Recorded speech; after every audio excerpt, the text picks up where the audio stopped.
Good evening, Azeroth, and welcome to episode 150 of the World of Goldcraft. Imagine that. Made it to 150 episodes. That's pretty...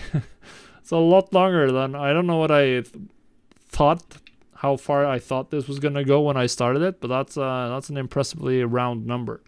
Now, as usual, I'm your host, the Lazy Goldmaker of thelazygoldmaker.com, and of course, I'm going to be talking about gold making for about 20 minutes. The podcast is made available by my patrons that, amongst other things, can get 7 days of early access to all of the stuff I post at thelazygoldmaker.com, all of the guides I write. So if you're interested in that, head on over to patreon.com/thelazygoldmaker. I also got some exciting new rewards coming there, so I'll be talking more about those next week. But there's definitely going to be some new cool stuff there to check out. So... 150 episodes. So what are we going to talk about today? Well, today I'm going to talk a little bit about something that's maybe not directly related to gold making, but I see a lot of it in the gold making community. And this is this very human tendency to compare yourself to others. And well, in the age of social media, this is of course very relevant. You look at other people who are richer than you or have a better photoshopped picture, so they always seem like they're prettier than you and you feel inadequate. It's very easy to fall into this trap of believing that everyone else is at a much higher level than you. It happens all the time. It might be human nature on some level. I'm not a psychologist. I'm not going to go deeply into that part of it. But there are some interesting factors at play here. The first thing is that anything you get good at, you'll turn that into a habit, and then you won't think about it. It won't be hard to you anymore because you're good at it, which means you don't value it.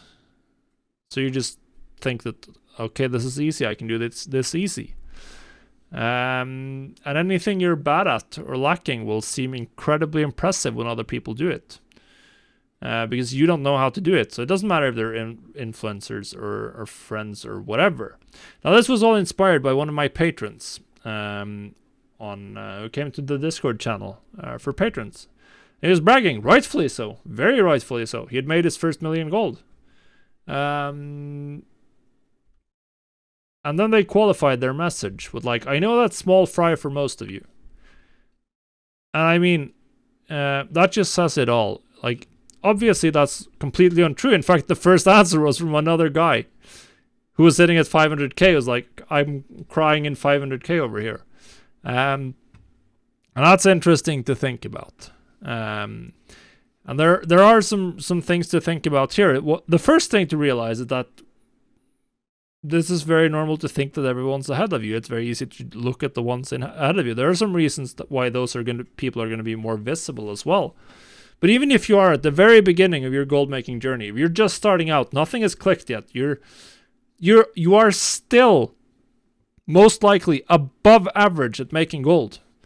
The very act of just even seeking out resources for improvement will already put you far ahead of the pack. Most players do not care much about financial or economic optimization, just like most people don't care about those things in real life.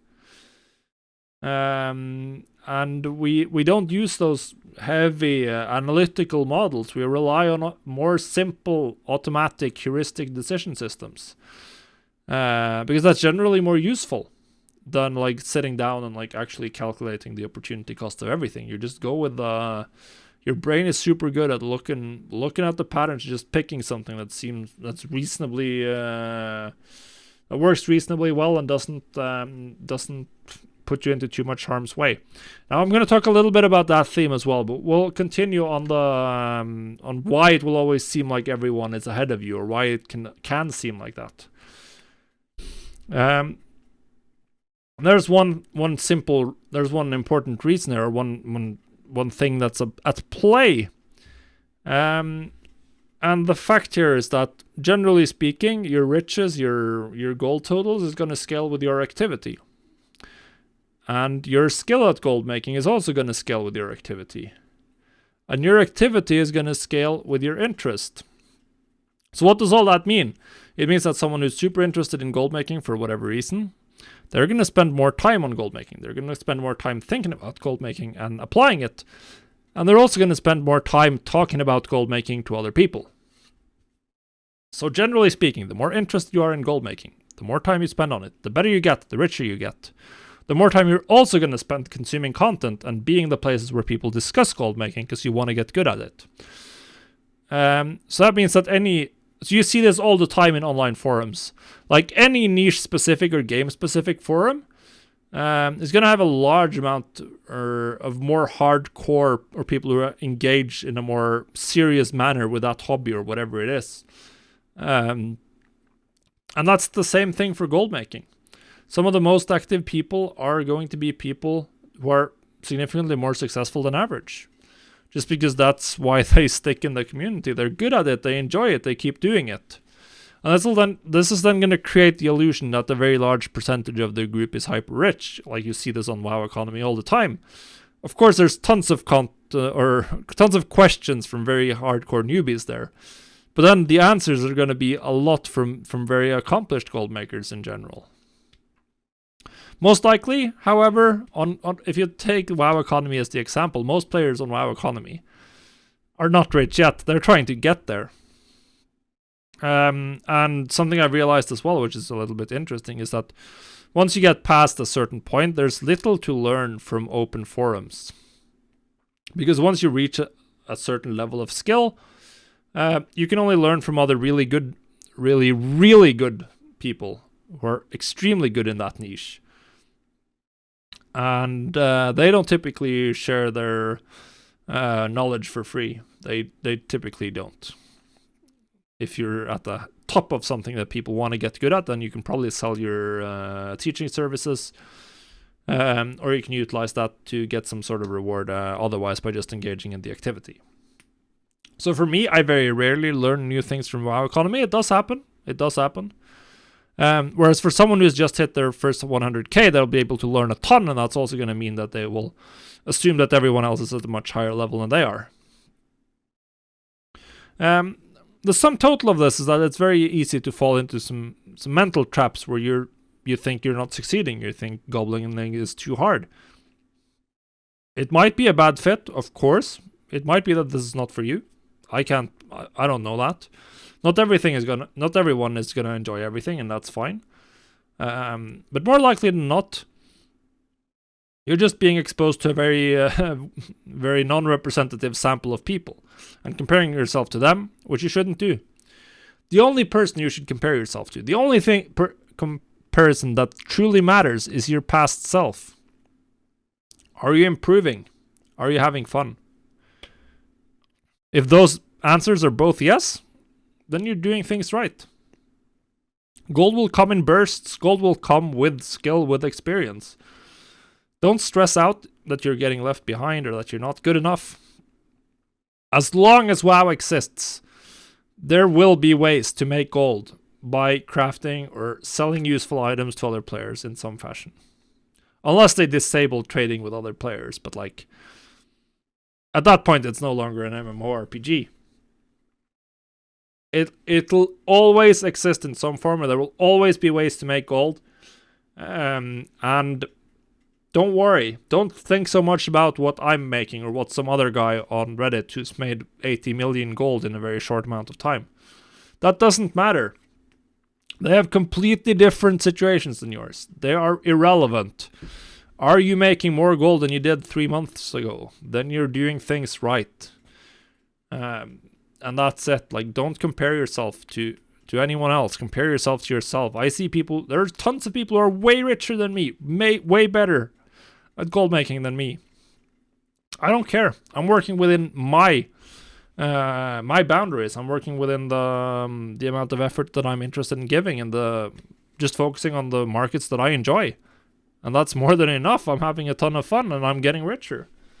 So I'm happy. Now, the other thing I wanted to talk a little bit about was economic optimization. Because in the real world, of course, a lot of the academical models are essentially ignored by real-life decision makers. Completely ignored. Whether businesses or normal average day people, they don't behave in accordance to economic models. People don't do that in WoW as well. People do loads of like irrational things that don't make sense from a pure resource optimization point of view. Now, one obvious example of this, of people not being optimal or optimal in a strict rational, like spending their resources correctly type of way, is something you see in Classic and TBC Classic all the time, where people are willing to pay significantly more to buy absolutely the correct stack size in one purchase, and they're willing to spend a lot more time than, say, the gold per hour equivalent of just doing 3 extra clicks to get your flasks. They might even be spending more time scrolling down looking for the correct stack size than they would have done just buying out a couple of stacks of one for a lower price. There are tons of other ways that people behave in irrational terms, in terms of, or irrational in quotation marks, in terms of economic theory. And I was a little bit into it in the beginning, where our decision systems aren't based on sort of very strict rationality. We're humans evolved in a uncertain environment with incomplete information, so we're good at noticing some form of pattern and then making like a reasonably good and avoiding risk, making an okay decision and sticking with that. Now, what I've found generally is that in a completely gamified system, simplified system in terms of an economy, like an online game like World of Warcraft, a lot of this economic theory can be put into practice and taken advantage of. And that's very interesting.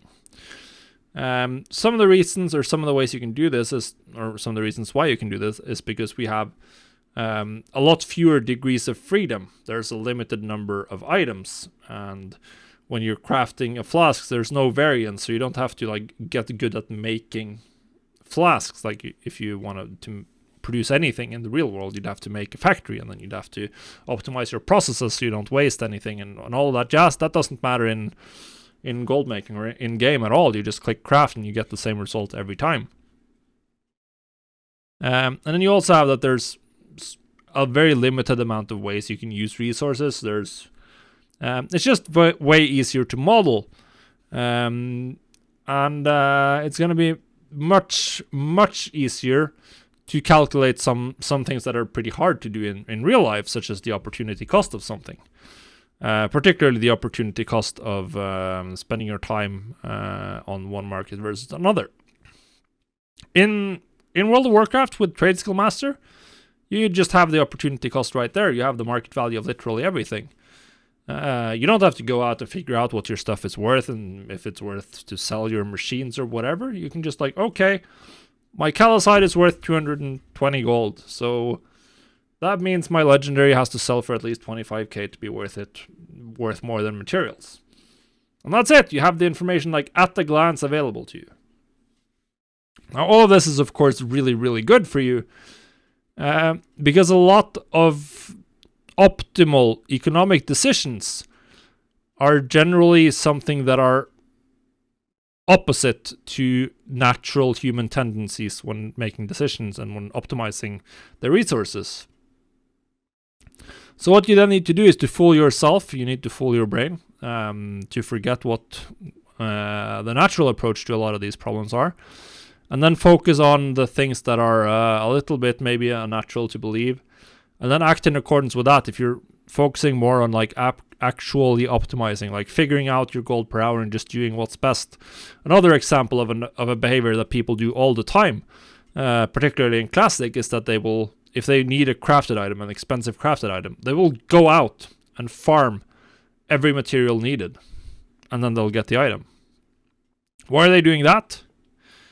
They're doing that because it means that they don't have to see their gold totals go down. Most likely that's the main reason. Or they're not going to say that, but that means they don't have to face the psychological cost. They don't have to face the actual cost of their items psychologically. It's invisible to them. It's essentially free because it's just going to cost them their time. Now, economically optimal behavior would have been to farm whatever is the highest gold per hour farm they have available and then buy all the materials. But that would mean they have to face the fact of how much gold they spent.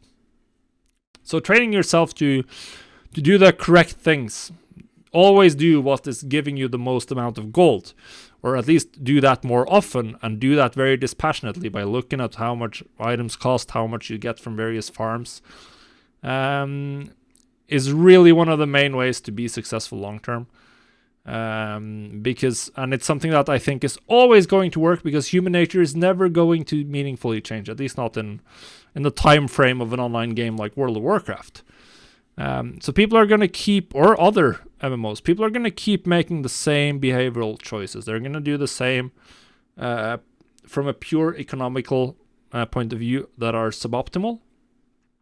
And since everything is so gamified and simplified, and prices are very easily available for everything, and you have one single marketplace where everyone can trade very easily with everyone else, all that means that doing the correct economic, or correct in quotation marks, but doing the more optimal in terms of getting yourself a large profit, those activities are generally much easier to identify and do. And there's no hocus pocus, there's no magic here. This isn't hard or doesn't require a degree in, it's a little difficult, but it doesn't require a degree in economics. It's all about just figuring out what the best usage of your time is. What is the highest profit activity you can do? And there might be a little math going into that, and like figuring out the exact profit of a crafting item, and then how much time do you need to spend to craft it and then repost it. But it's not super hard. You just have to figure out the gold per hour of the various activities you can do, and then just do the highest one.